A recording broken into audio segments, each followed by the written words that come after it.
Hello and welcome to MMA Enlightenment.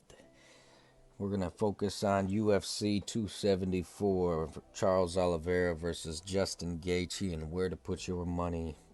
Charles Oliveira has a record of 32 and 8 with a 10-fight win streak. He's beaten a former Bellator champion who is Michael Chandler.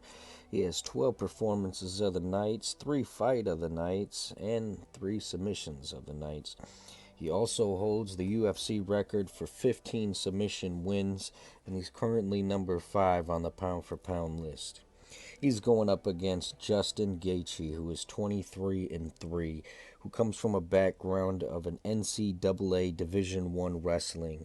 He has 6 fight of the nights, 4 performance of the nights, and he was 2021 fight of the night. Now, that being said, where the betting odds at currently on May 2nd, they are at minus 165 for Charles Oliveira and a plus 145 on Justin Gaethje. I see this fight playing out very uh, brutal and technical at the same time. It's going to be a lot of pick and choosing of heavy swings between Charles bobbing and weaving his way to avoid all the damage that Justin Gaethje can perform, and Charles, I do believe, will get the win if he plays the smart game. It might be by a submission, it might be via unanimous decision, but that would be where my odds are. And if Justin were to win, I think it's definitely knockout. You can't go not a knockout on a Justin Gaethje. The highlight with a 6 fight of the nights, performance. This guy's got a fight of the year with a background like that. It's kind of hard to match anything against it. On the co-main event, we have Rose Namajunas versus Carla Esparza. Rose Namajunas is currently 12 and 4. She's a previous Invicta fighting champion, the current and former UFC strawweight champion. She has the most stoppage wins in the women's strawweight division with a 5-win streak, and she has 3 performance of the nights and 3 fight of the nights. A very interesting woman herself. You could see her, long struggle in the background when you watch a lot of them embedded shows, and they do a little side shows with her fiance of a long time, Pat Barry. Just a lot of good things about that woman, but the problem with Rose Namajunas is she's a very an emotional fighter, but when she can control those emotions, man, is she a warrior in that cage. And she's going up against the Cookie Monster herself, Carla Esparza, who's holding a record of 19 and 6. She was the first women's strawweight champion ever, and she happens to also be the first Invicta strawweight champion. For those who don't know, Invicta was around before uh, the UFC had a females division, and these were the women that the UFC absorbed into. Some great fighters. All right, back to where we were with the Carla Esparza. She has 1 fight of the night and 2 performance of the night. She's the Ultimate Fighter 20 winner, beating Rose Namajunas in that Ultimate Fighter fight. The Cookie Monster is on a 5-win streak, and her last fight kind of made a statement that she's capable of doing a nice grounding pounding, and she really is a wrestler dependent fighter. She has kind of been, a gatekeeper for the top 5 for a while, but she's finally found her way to break on through with that 5-win streak.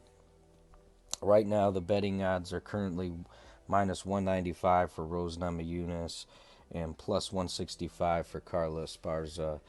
Um, I definitely see the fan favorites picking Rose, of course.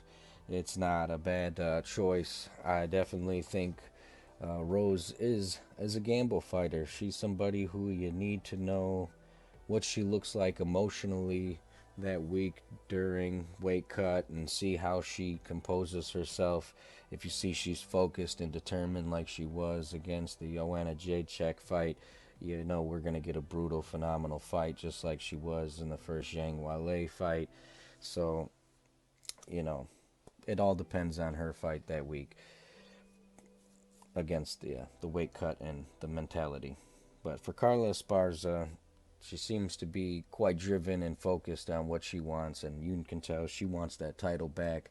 And what a better way to get it than to have a rematch to prove your dominance against somebody who has gone above you and beyond you and been a champion on and off. So I do think Carla Esparza has a fighter's chance, of course. Her game has improved phenomenally, so the odds, I see why they are the way they are. Now, the next one blows my mind a little bit, but we'll get there. It is Michael Chandler versus Tony Ferguson. Michael Chandler currently sits at 22-7 with one fight of the night and one performance of the night. You have to remember this man hasn't been in the UFC very long. He has the 2021 fight of the year with Justin Gaethje, the main event. Uh, he is a three-time Bellator lightweight champion, and he's the Season 4 Bellator tournament winner. He has the most stoppage wins in Bellator, and as we've seen, Michael Chandler loves to put on a great show. But for this fight, he has to fight the smart fight as well. He cannot fight Tony Ferguson thinking, I'm just going to entertain everybody like he did with that Justin Gaethje fight, because this is going to be another chance at being in a war. And if we remember how Tony versus Justin did go, Tony did catch him with an uppercut, and that is uh, it's a very unfortunate situation that I think Michael Chandler could get put into with his stance, the way he keeps his hands low when he drops in. Tony is a very unorthodox fighter, so that thing could go anywhere when it gets to his hands. Now, speaking of Tony El Kukui Ferguson, he is currently at 25-6. His past consists of having an NCAA national championship in 2006. He was an interim champion, and he is the Ultimate Fighter 13 winner. He has 6 Fight of the Nights and 3 Performance of the Nights.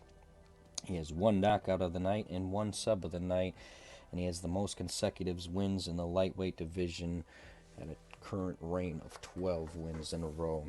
Unfortunately, that was stopped when he started fighting some of these tougher opponents, and Charles Oliveira and Justin Gaethje and now Beneil Dariush. But you can never forget where this man has come from. This man has fought a struggle for a good chunk of his life, and now he is starting to overcome the diversity.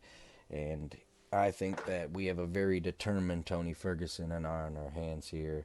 I think he's going to give it everything he's got, and if he sticks to what got him where he is now, and taking these new trainers and the technicality of his fighting and use it and mix it in with what he already knows, you already know Tony Ferguson can take this from the air to the ground. It doesn't matter. This man is everywhere and nowhere at the same time, because you can't keep your hands free from the way he picks you apart with his jiu-jitsu. So, that being said, people have this man on the betting odds at a favorite of minus 410 to Michael Chandler's plus 310.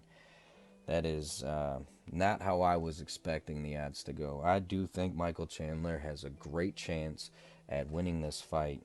However, if we get the Tony Ferguson that we all want and deserve as fight fans, then we know Tony Ferguson is very capable of matching where those betting odds are for him. And it would make that division even that much more better to know that all of these elite fighters would just keep, fighting each other. And everybody threw Tony out. But I'm not going to throw Tony out. So that's my opinion. I hope you make some money, and good luck.